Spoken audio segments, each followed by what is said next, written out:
As a kid, you don't realize you're being who you are.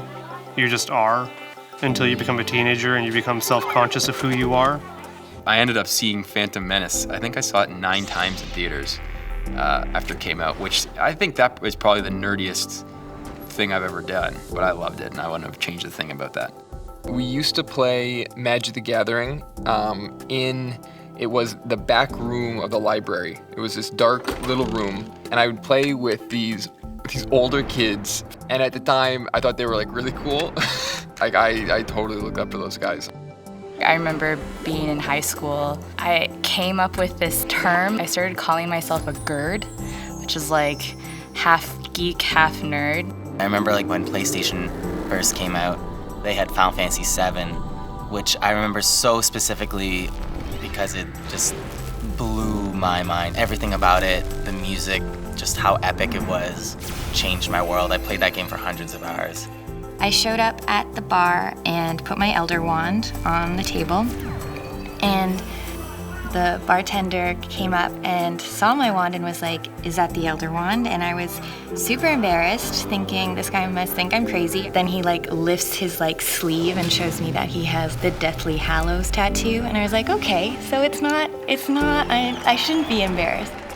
I think as I've gotten older, I've felt less and less pressure to conform, and not everyone is that lucky. I think as we approach adulthood, we kind of stop looking so much outward and what are my peers gonna think of me, and start to look more inward and hone in and embrace what we really love.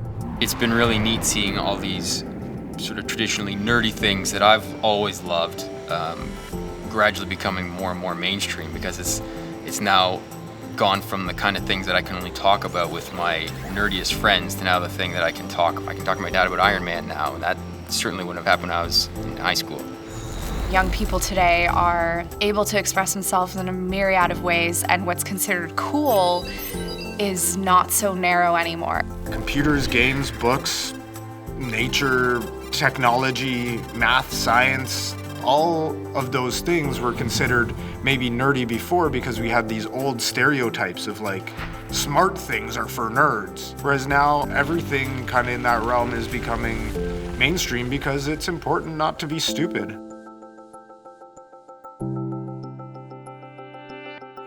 I would describe the Nerdfighter culture as a very supportive and curious group.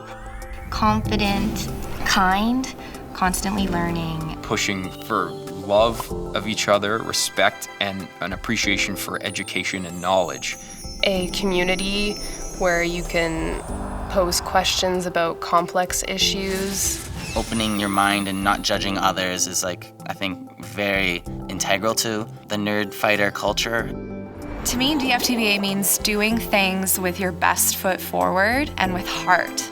It's a little reminder that there is a community that appreciates critical thinking and individuality.